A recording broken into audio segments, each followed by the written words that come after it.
Hello everyone, Shri IAS academy में आपका स्वागत है। जैसा कि आप जानते हैं कि श्री आईएएस एकेडमी ने लेट्स क्रैक नाम की सीरीज की शुरुआत की है, जिसके अंतर्गत ये हमारी सीसेट की लेट्स क्रैक सीरीज है।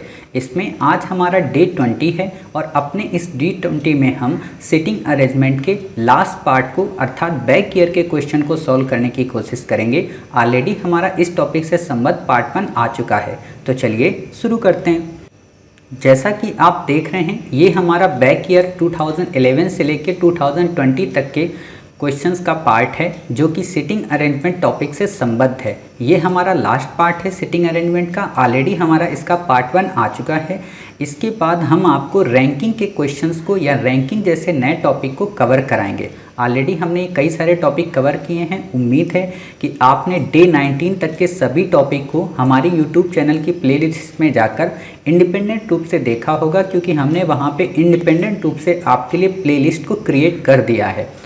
इसके अलावा आप में से जो लोग पहली बार हमारे चैनल से जुड़े हैं, उन्हें पता होना चाहिए कि हमने आपकी तैयारी को हर हाल में कंप्लीट कराने के लिए लेट्स क्रैक नाम की सीरीज की शुरुआत की है, जिसके अंतर्गत हम आपको लगभग 10 से भी ज़्यादा सीरीज को कंप्लीट कराते हैं। फिर वो चाहे प्रीलिम्स लेट्स क्रैक सीरीज हो, इसमें हम आपको लगभग 2000 से भी ज़्यादा इम्पॉर्टेंट टॉपिक को कवर कराते हैं और साथ ही इन्हीं 2000 टॉपिक को एमसीक्यू के फॉर्म में हम आपको 1 मई से टारगेट 60+ सीरीज में भी कवर कराएंगे। बट इससे पहले हम आपको एमसीक्यू से संबंधित आपको 80 एमसीक्यू अपने टेलीग्राम चैनल पर प्रोवाइड कराते हैं, जो कि न केवल एनसीईआरटी बेस्ड होते हैं, न केवल काफ़ी गहन बुक से संबद्ध होते हैं, फिर चाहे वो ऑथेंटिक कोई भी बुक हो और या फिर उससे संबंध जो करंट अफेयर से रिलेटेड होते हैं, तो हम इन सभी टॉपिक को आपको कवर कराते हैं। तो उम्मीद है कि आप में से कई सारे बच्चे वहाँ पे एमसीक्यू को नित्य प्रैक्टिस करते होंगे। इसके अलावा सीसेट में हमने आपको रीजनिंग के टॉपिक को तो कवर करा ही रहे हैं, हमारी कॉम्प्रीहेंशन की भी क्लासेस शुरू हो चुकी हैं और साथ ही मैथ की क्लासेस बहुत जल्द शुरू होने वाली हैं। बैक ईयर के संबंध में हम आपको ये बताते हैं कि कैसे आपको क्वेश्चन को देखकर ट्रिक्स और टैक्टिक्स के माध्यम से अपने आंसर्स तक पहुंचना है। और करंट अफेयर्स में हम आपको लगभग 24 से 36 महीनों के करंट अफेयर्स को इतने ही दिनों में अर्थात 24 दिन में ही कवर कराते हैं, जो कि आपके 3 पार्ट में आते हैं। उम्मीद है कि आपने इन सभी टॉपिक को देखा होगा और इस सीरीज का काफ़ी अच्छे से निःशुल्क रूप से उपयोग किया होगा।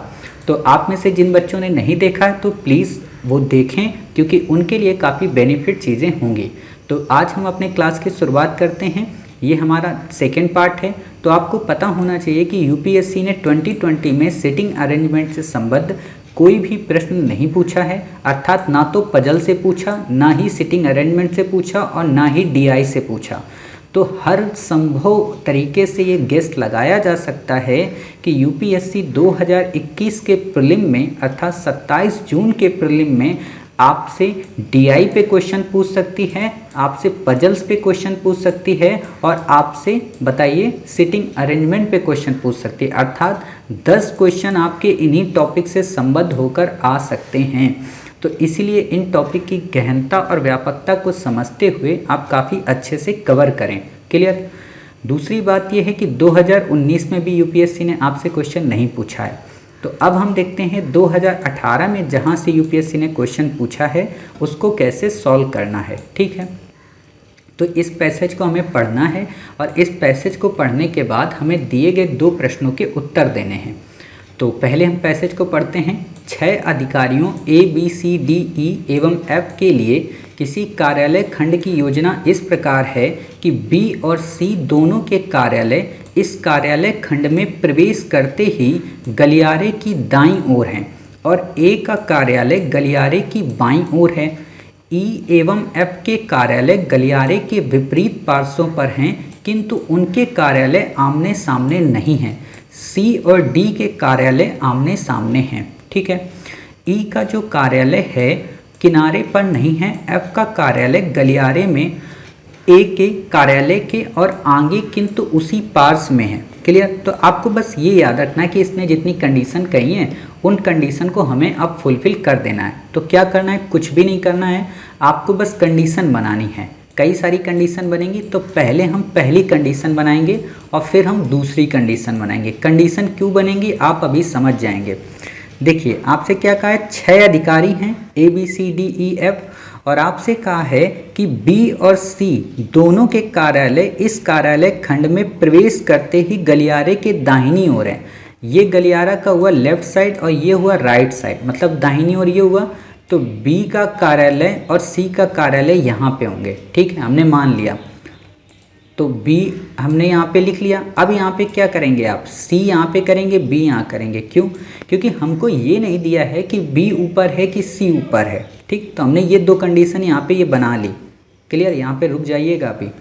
फिर आपसे क्या है, अगला क्वेश्चन क्या कह रहा है कि इस कार्यालय खंड में और A का कार्यालय गलियारे की बाईं ओर है, मतलब A इस तरफ है। हमें नहीं पता A B के सामने है कि C के सामने है या किसी के भी सामने नहीं, बट हमने कर लिया यहाँ पे। ठीक, अब एक बात और यहाँ बताना चाहूँगा अभी, चलो पहले इतना करते हैं फिर मैं बताता हूँ। E एवं F के कार्यालय गलियारे के विपरीत पार्श्वों पर हैं, मतलब अगर E यहाँ पर होगा तो F यहाँ पर होगा, अगर F यहाँ पर होगा तो E यहाँ पर होगा। समझ रहे, ऐसी यहाँ पे कंडीशन दी हुई है। लेकिन उसने क्या कहा है, किंतु उनके कार्यालय आमने सामने नहीं है, मतलब यहाँ पे ऐसा नहीं होगा कि यहाँ F हो सामने E हो, तो ये कंडीशन तो होगी ही नहीं, तो ये हमने बनाया भी नहीं है। ठीक, दूसरी बात एक और उसने कही है कि C और D के कार्यालय आमने सामने, मतलब C के सामने क्या होगा, D, तो यानी कि ये कंडीशन हमारी क्या हो गई, गलत हो गई। ठीक है, ये कंडीशन भी हमारी गलत हो गई। ठीक, तो अब हम फिर से बनाएंगे। क्या बनाएंगे कि हम बनाएंगे तो ऐसा ही B C, ठीक है, और F। ठीक, फिर यहाँ पे क्या बनाएंगे हम, इस जगह पे B, ठीक है, C और यहाँ पे E। समझ रहे हैं, ये हम बस सिंपल बता रहे हैं, बाकी इसका डायरेक्ट आप फार्मूले से भी कर सकते हो, वो भी हम बता देंगे। हम स्पीड में क्या करेंगे जब हमारा दिमाग काम नहीं करता है, क्योंकि उसमें प्रेशर होता है, तो जितना सरल तरीका पता हो उतना ही फायदेमंद है। तो हमने ये कर लिया, C के सामने D आएगा, इसने ये तो कह दिया है, और A इसी तरफ होगा कहीं पे A और F। ठीक है, इसने कह दिया ऐसी कोई सिचुएशन होगी, लेकिन उसने आगे एक बात और कह दी है, क्या कि E का कार्यालय किनारे पर नहीं, मतलब E ये किनारे पर नहीं आएगा। दूसरी बात एक और कही है कि F का कार्यालय गलियारे में A के कार्यालय के आगे किंतु उसी पार्श्व में है, यानी कि F जो होगा वो A के आगे होगा, अर्थात ये कंडीशन सारी गलत हो गई। तो अब हम क्या करते हैं कि ये ऊपर वाले पोर्शन को इरेज करते हैं, क्योंकि ये तो कंडीशन गलत हो गई थी, और यहाँ पे अब हम पूरे क्वेश्चन को पढ़कर तब इसमें मेंशन करते हैं। ठीक है, कैसे मेंशन करेंगे, आप देखो क्या कहा है, नीचे से पढ़िएगा। F का कार्यालय गलियारे में A के कार्यालय के आगे है। हमें ये पता है कि A किधर है, राइट लेफ्ट में है, तो F क्या हुआ, A के आगे हुआ, तो हमने यहाँ पे A रख दिया। फिर क्या कह रहा है आपसे कि E का कार्यालय किनारे पर नहीं है, E इधर आएगा लेकिन किनारे पर नहीं, तो हमने मान लिया E यहाँ पे हो गया। ठीक है, इतना आपने मान लिया।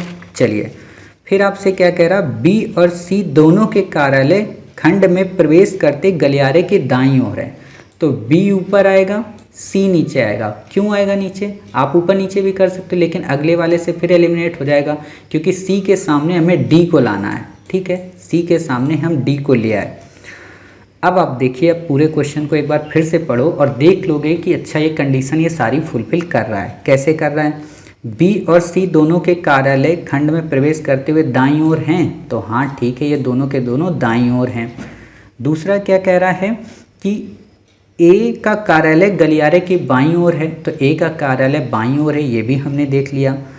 E एवं F के कार्यालय गलियारे के विपरीत पार्श्वों पर है, F इस तरफ है, E इस तरफ है, ये भी हमने सही चेक कर लिया। फिर क्या कह रहा है, किंतु उनके कार्यालय आमने सामने नहीं है, ये भी हमने देख लिया कि आमने सामने नहीं है। सामने क्या है, E है और इसके सामने B है।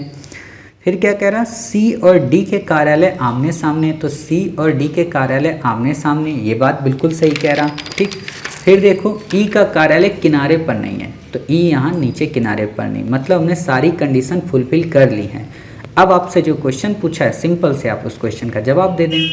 क्या आपसे क्वेश्चन पूछा है, यदि E अपने कार्यालय में गलियारे की ओर मुंह करके बैठ जाए, अभी ये इस तरफ को बैठा है, इस तरफ को मुंह करके बैठ जाए, तो इसका लेफ्ट ये होगा ना, राइट ये होगा। ठीक है, अब लेफ्ट ये होगा, राइट ये होगा, तो आपसे क्वेश्चन क्या पूछा है, इसके बाईं ओर मतलब लेफ्ट साइड कौन है, सी है। सिंपल सा आंसर है, ऑप्शन सी आ जाएगा आपका। दूसरा क्वेश्चन क्या है, एफ के निकटतम पड़ोसी कौन है, एफ के निकट में कौन है, ए है। अब कुछ बच्चे सोचेंगे बी भी हो सकता है, भाई बी के बीच में गलियारा है, तो निकटतम पूछा है तो निकटतम केवल ए है, ठीक है, तो आपका केवल ए आ जाएगा। सी है क्या, सी नहीं है। बी और सी है क्या, बी और सी भी नहीं है। ए और डी है क्या, ए हो सकता है लेकिन डी नहीं हो सकता। तो अपने आप ऑप्शन को एलिमिनेट करके ही आप निकाल सकते हो कि बी होएगा ही नहीं। क्लियर। तो उम्मीद है कि आपको क्वेश्चन समझ में आ गया होगा, समझ गए होंगे कि आपको इसको कैसे करना है। चलिए अब हम देखते हैं अपना अगला क्वेश्चन। अगला क्वेश्चन काफ़ी अच्छा है और काफ़ी सरल है। सरल क्यों है, क्योंकि इसमें कुछ भी नहीं करना है, बस क्वेश्चन को आपको देखना है और आपका आंसर हो जाएगा। क्वेश्चन क्या है, यदि लेखनी छोटी है पेंसिल से, पेंसिल छोटी है पुस्तक से और पुस्तक बड़ी है टोपी से। आपको एक बात बता दें, ये जो एरो होते हैं ना, जिधर को मुंह खुला होगा वो बड़ा होता है और जिधर को मुंह नहीं खुला होगा वो छोटा होता है। तो आप यहाँ देख लो, ये बड़ा है मुंह तो पेंसिल बड़ी है, यहाँ पे बड़ा है मुंह तो पुस्तक बड़ी है, यहाँ इधर को बड़ा है मुंह तो पुस्तक बड़ी है। क्लियर। तो अब आपको इसने पूछा है कि कौन सा कथन सदैव सत्य होगा, तो पहले तो इसको हम अरेंज कर लें। अरेंज कैसे करेंगे, तो आप यहाँ पे देख सकते हो, इसको हम अरेंज करके आपको दिखाते हैं ताकि आपको समझ में आ जाए। आपसे क्वेश्चन क्या कहा है कि लेखनी क्या है, छोटी है पेंसिल से, तो हम यहाँ पे ऐसे रफ पे लिख लेंगे, ठीक है, लेखनी। क्लियर। ये क्या है, छोटी है किससे, पेंसिल से, तो पेंसिल इससे ऊपर होगी, ठीक है, ये आपको पता चल गया। चलिए देखो, ये मत समझना पेंसिल लिखा है क्या लिखा है, बस ये समझो हाँ पेंसिल लिखा है, ठीक, क्योंकि हम कर्सर का यूज कर रहे हैं। फिर क्या कह रहा है कि पेंसिल छोटी है पुस्तक से, पेंसिल जो छोटी है पुस्तक से, तो हमने यहाँ पे क्या किया, पुस्तक को किया दूसरी जगह पे, ठीक, पुस्तक यानी कि बड़ी है किससे, पेंसिल से, ठीक, हमने ये लिख दिया।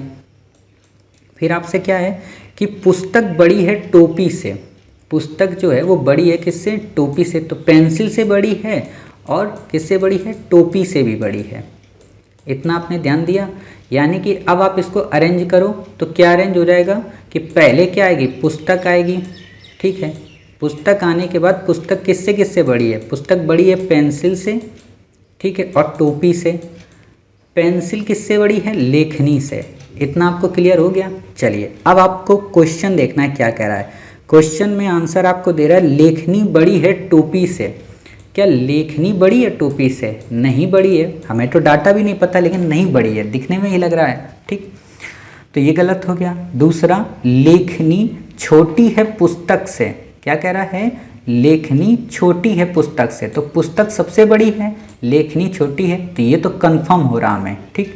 फिर देखो, पेंसिल बराबर है टोपी के, क्या कोई आंकड़ा दिया है कि पेंसिल और टोपी बराबर हैं, नहीं दिया है, तो गलत हो जाएगा, क्योंकि इसमें आपसे लाइन पूछा है कौन सा एक सदैव सत्य है, मतलब निकटतम जो सत्य है उसको बताना है, जरूरी नहीं कि सभी सत्य होंगे, ठीक है। फिर क्या है, पेंसिल बड़ी है टोपी से, क्या पेंसिल बड़ी है टोपी से, ऐसा कोई डाटा दिया है, तो नहीं दिया है। सिंपल सी बात है, आपको निकल आएगा कि दूर से ही दिख रहा है कि पुस्तक बड़ी है लेखनी की अपेक्षा। क्लियर। तो आपका आंसर आ जाएगा बी, ठीक, इससे ज़्यादा आपको इसमें कुछ भी सोचने की ज़रूरत नहीं है। चलिए ये हो गया क्वेश्चन। अब इसके बाद देखते हैं अगला क्वेश्चन। ये भी बिल्कुल वैसा ही क्वेश्चन है, इजी है। देखो ये क्वेश्चन वैसे सिटिंग अरेंजमेंट में डायरेक्ट से नहीं होते, लेकिन आप इसको इनडायरेक्ट समझोगे तो वास्तव में सिटिंग अरेंजमेंट का ही टॉपिक है, ठीक है। सिटिंग अरेंजमेंट प्रॉपर कहीं लिख के नहीं आता है कि फला क्वेश्चन सिटिंग अरेंजमेंट का है, ठीक। 2016 में पूछा गया है, एक व्यक्ति सीढ़ी के तल से पहले पायदान पर खड़ा है, ठीक बीच वाले पायदान तक पहुंचने के लिए अगर उसे 4 पायदान और चढ़ने पड़े तो सीढ़ी में कुल कितने पायदान हैं। इसको आप ऐसे समझो। कैसे आप समझोगे, बिल्कुल सिंपल तरीके से आप समझो कि मान लो ये एक पूरी की पूरी सीढ़ी है, क्लियर, ये एक सीढ़ी है, हमें नहीं पता सीढ़ी में कितने पायदान हैं। इसने क्या कहा है कि पहले पायदान पर व्यक्ति खड़ा है और अगर वो 4 पायदान और चढ़ जाए तो सीढ़ी के मध्य में पहुंच जाएगा। तो 4 और चढ़ा दो, 1, ठीक है, 2, 3 और 4, ठीक। यहाँ पे हमने चढ़ा दिया तो कितने पे पहुँच गया, मध्य पे। आप बताओ ये कौन सा हो गया, 5वां हो गया। 1, 2, 3, 4, 5, ठीक है, 5वें पे पहुंच गया ना, ये पहले पायदान से 5वें पे पहुंच गया। अब आपसे क्या कह रहा है, ये मध्य भाग था। तो मध्य का मतलब क्या होता है, दोनों तरफ बैलेंस हो। ठीक है, मध्य का सामान्य सा मतलब तो यही होता है कि मान लो अगर आपको क्या करना है, 8 का मध्य निकालना है। ठीक है, 8 का आप मध्य निकालोगे तो 4 इधर आएगा, 4 इधर आएगा, बीच में शून्य वाला होगा। ठीक, 9 का आपसे कोई कहे मध्य निकालो तो 4 इधर हो गया, 4 इधर हो गया, बीच का 1 बचता है, तो ये मध्य हो गया। तो वही चीज़ यहाँ पे आपको, यहाँ पे कितने दिए हैं, 4 पायदान दिए हैं, तो ऊपर भी 4 बना दो, 1 2 3 और ये 4। ठीक, ये 4 पायदान आपके ऊपर बन गए। अब आपके 4 पायदान ऊपर बन गए, 4 नीचे हैं। तो अब आप बताइए टोटल आपके पायदान कितने हो गए, 4 तो ये हो गए, 4 ये हो गए और प्लस का 5वां 1 हो गया, यानी कि टोटल हमारे 9 पायदान हो गए। अब 9 का आप मध्य निकालोगे तो क्या आता है, 5वां आता है। ठीक है, इसमें ज़्यादा सोचने की ज़रूरत ही नहीं है, सिंपल सा क्वेश्चन था, बस थिंकिंग करनी थी। चलिए, ये क्वेश्चन हमारा हो गया। अब हम अगला क्वेश्चन देखते हैं। अगला क्वेश्चन क्या है, काफ़ी सरल क्वेश्चन है, 2016 में पूछा गया। इसको भी आप आंसर से ही सॉल्व करेंगे, इसमें भी ज़्यादा आपको दिमाग नहीं लगाना है। क्या है क्वेश्चन, निम्नलिखित कथनों पर विचार कीजिए, या तो ए और बी की एक बराबर आयु है या ए बी से बड़ा है। दो कंडीशन बनेगी यहाँ पे, या तो सी और डी की एक बराबर आयु है या डी सी से बड़ा है, फिर है बी सी से बड़ा है। और आपसे पूछा निष्कर्ष निकालिए, तो पहले हम इन कंडीशन को लिख लेते हैं तो ही हम इसका निष्कर्ष निकाल पाएंगे। ठीक, तो दो कंडीशन इसकी बनेगी, एक तो बड़े वाली बनेगी और एक तो बराबर वाली। तो पहले बड़ा वाला देख लो, क्या कह रहा है, ए और बी की बराबर आयु है, यानी कि ए है इज इक्वल टू किसके, बी के। दूसरा कह रहा कंडीशन ए बी से बड़ा है, ए जो है वो बड़ा है किससे, बी से। ठीक, दूसरी कंडीशन अब देखो इसमें, या तो सी और डी की एक बराबर आयु है, यानी कि या तो सी इज इक्वल टू डी है और या फिर डी जो है वो सी से बड़ा है। क्लियर, इतनी बातें आपको कह रहा है। फिर आप देखो क्या कह रहा है, बी जो है वो सी से बड़ा है, बी जो है वो सी से बड़ा है। अब आप यहाँ पे मुझे एक बात बताना कि बी किससे बड़ा है, सी से, और सी से एक और बड़ा है, कौन बड़ा है, डी बड़ा है। क्लियर, ये दो चीज़ें आपने देख ली, यानी कि सी क्या हो रहा, छोटा है। ठीक है, यानी कि सी किससे छोटा है, बी से और डी से छोटा है। इतना आप ऐसे समझ गए, ऐसे बड़े स्तर पे। फिर आप एक और चीज़ देखियो कि जो ए है वो बी से बड़ा है, ए बी से बड़ा है, यानी कि आपको दूर से दिख रहा है कि ए जो है वो बी से बड़ा है और सी से भी बड़ा है। अर्थात सीधा सीधा आपको दिख रहा है कि जो ए होगा वो सी से तो बड़ा है ही, ये कंफर्म है। ठीक है, अब यहाँ पे आपसे क्वेश्चन क्या पूछा है, क्वेश्चन आपसे पूछा है कि उपयुक्त कथनों में से कौन सा एक निष्कर्ष निकाला जा सकता है। पहला ऑप्शन दिया है ए बी से बड़ा है, तो आप बताइए ए बी से बड़ा है, ये तो कंडीशन है, लेकिन उसने ये भी दे दिया था कि बराबर भी है, तो ये तो हम कंफर्म नहीं कह सकते कि बड़ा भी है बराबर भी है। ठीक, दूसरा क्या कह रहा है, बी और डी एक बराबर आयु के हैं। कोई आंकड़ा दिया है क्या कि बी और डी बराबर हैं आयु में, नहीं है, बस इतना ही तो कहा है कि सी से बड़ा है। तो हो सकता है बी 21 वर्ष का हो, डी 22 वर्ष का हो, या हो सकता है कि बी 22 का हो, डी 21 का हो और सी 18 का हो। तो इम्पॉर्टेंट तो ये ना कि बड़ा है बस, लेकिन ये नहीं पता आपस में दोनों कैसे बड़े। बट चौथा ऑप्शन आप देखिए, ए सी से बड़ा है, ये तो हमें दिख रहा है कि ए सी से बड़ा है, क्योंकि कहीं पे इसने ये नहीं दिया कि ए सी के बराबर है। समझ गए, तो इसलिए इसका जो सबसे निकटतम निष्कर्ष निकलता है वो यही कि ए सी से बड़ा है। दूसरा यहाँ पे क्या दिया है, डी सी से बड़ा है। डी सी से बड़ा क्यों नहीं हो सकता, क्योंकि इसमें भी वही कंडीशन दी है कि सी या तो डी के बराबर है या तो उससे बड़ा है। तो जब दो कंडीशन है तो हम कैसे बता सकते हैं। क्लियर, नॉर्मल तरीके से सीधा सा निकल के आता है कि ए में कोई द्वंद्व नहीं है, सी में कोई द्वंद्व नहीं है, इसलिए ए हमेशा सी से बड़ा होगा। ठीक, चलिए ये क्वेश्चन आपका हो गया, काफ़ी सरल क्वेश्चन था। तो अब हम अपने अगले क्वेश्चन की ओर चलते हैं। अगला क्वेश्चन इससे भी ज़्यादा सरल है। क्या है क्वेश्चन, क्वेश्चन है ये आपका 2015 में पूछा गया है। उषा कमला से तेज दौड़ती है, प्रीति स्वाति से धीमे दौड़ती है, स्वाति कमला से धीमे दौड़ती है, तो सबसे धीमे कौन दौड़ती है। इसको बिल्कुल वैसे ही करना है जैसे अभी आपने पेंसिल और लेखनी वाला किया है ना, बिल्कुल वैसे ही आपको इसको मेंशन कर देना है। क्या मेंशन करना है, उषा कमला से तेज़ दौड़ती है, तो हमने क्या किया, उषा जो है मैडम वो किससे ज़्यादा तेज़ दौड़ती हैं, कमला जी से। क्लियर, कमला जी से तेज़ दौड़ती हैं। प्रीति जो है वो स्वाति से धीमे दौड़ती हैं, यानी कि स्वाति तेज़ दौड़ती है किससे, प्रीति से।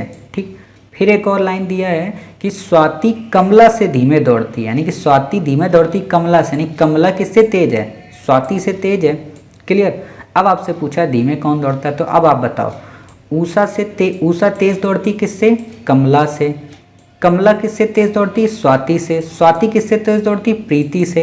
तो आप बताओ सबसे धीमा कौन दौड़ता है, प्रीति जी दौड़ती हैं। क्लियर, तो नाम से आप बता सकते हो, नाम से क्या बता सकते हो, मतलब क्वेश्चन को देख के बता सकते हो कि प्रीति जी धीमे दौड़ती हैं। क्लियर, अब कुछ बच्चों को लग रहा होगा नहीं सर हम धीमे इतना कहाँ दौड़ते हैं, क्योंकि कुछ बच्चों का नाम भी प्रीति होता है। ठीक है, और हमारे ग्रुप में भी कई सारे बच्चे हैं जिनका नाम प्रीति है, तो इसलिए आप लोग नाराज़ मत होइए, वाकई में आप लोग बहुत तेज़ दौड़ते हैं, बट क्वेश्चन है तो क्वेश्चन को क्वेश्चन के हिसाब से समझते हैं। चलिए, क्वेश्चन हमारा हो गया। अब अगला क्वेश्चन देखते हैं। इसमें अगला क्वेश्चन काफ़ी अच्छा है, वही चीज़ है, सेम टू सेम 2015 में आया। यदि ए बी से कम तेज़ दौड़ता है और बी सी के बराबर चाल से, लेकिन उससे अधिक तेज़ नहीं दौड़ता है, तो ए की तुलना में सी कैसा दौड़ता है। बिल्कुल सिंपल सा है, इसको भी वैसे ही करेंगे और इसमें भी वही, आपको अगर ट्रिक्स पता है ना तो आप इस क्वेश्चन को भी सॉल्व कर लेंगे। तो देखिए कैसे सॉल्व करना है आपको जो दिया है उसको आप बस मेंशन कर दीजिए, और ये हमारा लास्ट ही क्वेश्चन है। तो क्या दिया है, ए बी से कम तेज़ दौड़ता है, ए जो है वो बी से कम तेज़ दौड़ता है, यानी कि बी ज़्यादा तेज़ दौड़ता है किससे, ए से।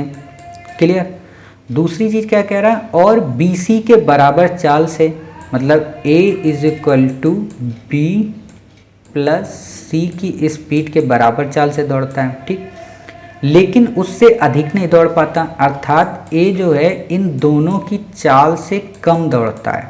क्लियर, ये कंडीशन हो गई। फिर क्या कह रहा है, तो A की तुलना में C कैसा दौड़ता है। अब आप एक बात यहाँ बताओ, बस यहाँ पे थोड़ा सा मैथ लगाना है। हमें क्या पता है कि B जो है वो A से तेज़ दौड़ता है, मतलब A की ज़्यादा है क्षमता B से, तो या तो C भी ज़्यादा होगा या तो C B के बराबर होगा। दो ही तो कंडीशन हो सकती हैं, सबसे कम तो नहीं होगा।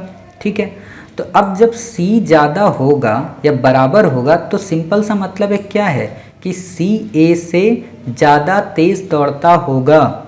समझ गए, इसमें ये तो नहीं आ सकता ना कि C जो होगा वो A से कम दौड़ता होगा, ऐसा तो दिया भी नहीं, क्योंकि ऑलरेडी B A से बड़ा है। और जब B A से बड़ा है और B के साथ में जो है वो मिलकर A से और तेज़ दौड़ पाते हैं, तो छोटी सी बात है कि हाँ जो C होगा हमारा वो A से तेज होगा। एक और बात कि B वैसे भी बड़ा है, एक चीज़ देखो यहाँ पे, B वैसे भी बड़ा है। मान लो यहाँ पे हम नंबर्स भी रख देते हैं, हमने यहाँ पे मान लिया कि जो B है वो 21 की स्पीड से दौड़ता है और A जो है वो 20 की स्पीड से दौड़ता है। ठीक है, हमने यहाँ पे क्या किया, 21 ये मेंशन कर दिया और इसको क्या किया, 20 मेंशन कर दिया। ठीक, तो क्या आपको लगता है कि यहाँ पे ये जो स्पीड आएगी C की, क्या माइनस में होगी एक?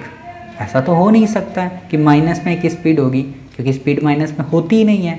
ठीक है, कि दौड़ेगा नहीं, पीछे दौड़ेगा। तो आप इसको कैसे मेंशन कर सकते हो, ऐसे आप मेंशन करो कि इसको मान लो 40 आप, ठीक है, और इसको आप मान लो 42। क्लियर, ये 42 आपने मान लिया। अब आप हमेशा देखो कि ये 40 है तो ये हमेशा छोटा ही रहेगा, और जब B के साथ हमें प्लस करना है तो जब भी हम प्लस करेंगे तो C ज़्यादा ही होगा हमेशा A से। ठीक है, तो इसमें ज़्यादा हमें सोचने की ज़रूरत नहीं है कि या तो C बड़ा होगा या तो इससे बराबर होगा, और चाहे बड़ा हो चाहे बराबर हो, जब A छोटा ही है B से तो C से भी वो छोटा ही होगा। क्लियर, तो इसमें ज़्यादा नहीं सोचना है। अब आप यहाँ पे एक चीज़ और देख सकते हैं ऑप्शन को, उसमें दिया है C से A धीमे दौड़ता है क्या, A से धीमा दौड़ता है क्या C, तो ऐसा तो कहीं कुछ दिया नहीं है। A के बराबर चाल से दौड़ता है क्या, नहीं भाई, यहाँ पे तो बड़ा करके दिखाया है। आंकड़े अब पर्याप्त हैं क्या? नहीं, आंकड़े भी सही से दिए हुए हैं। तो क्या ए से तेज़ दौड़ता है? तो हाँ, ए से तेज़ दौड़ता है। क्लियर? तो आपका आंसर हो गया। तो इस तरीके से हमने अपने सभी क्वेश्चन सॉल्व कर लिए, अर्थात सीटिंग अरेंजमेंट के अपने लास्ट पार्ट 2 को कवर कर लिया। हालांकि इसमें ज़्यादा क्वेश्चन नहीं थे, डायरेक्टली क्वेश्चन ऐसे नहीं आए हैं, क्योंकि मैंने ऑलरेडी आपको एक चीज़ बता रखी है। क्या बता रखी? कि जो ये क्वेश्चन आते हैं ये पजल्स के ही सब पार्ट होते हैं, मतलब पजल्स के ही ये 3 पार्ट होते हैं। तो अब ऐसा तो करेगा नहीं यूपीएससी कि एक ही ईयर में आपसे पजल्स के उन तीनों पार्ट को पूछ ले, एक एक करके पूछता है। तो पजल्स का कभी क्वेश्चन पूछा, कभी सीटिंग अरेंजमेंट का पूछा, तो कभी रैंकिंग का। तो हमने पजल्स पूरा कवर कर लिया, सीटिंग अरेंजमेंट पूरा कवर कर लिया। अब हमारा एक पार्ट आएगा रैंकिंग से संबंधित, 1 या 2 पार्ट होंगे रैंकिंग से संबंधित, तो उसको भी हम कवर कर लेंगे। क्लियर? यानी कि डे 21 में हम अब रैंकिंग के टॉपिक्स को कवर करेंगे। उम्मीद है कि आपको क्लासेस काफ़ी अच्छे से समझ में आएंगी। तब तक आप अपनी ये सभी प्रीवियस क्लासेस को अच्छे से देख लें, समझ लें, क्योंकि काफ़ी इंपॉर्टेंट ये टॉपिक हम यहाँ पे कवर कराते हैं। क्लियर? तो मिलते हैं अपने नेक्स्ट पार्ट में। तब तक अपना ख्याल रखिए और स्वस्थ रहिए।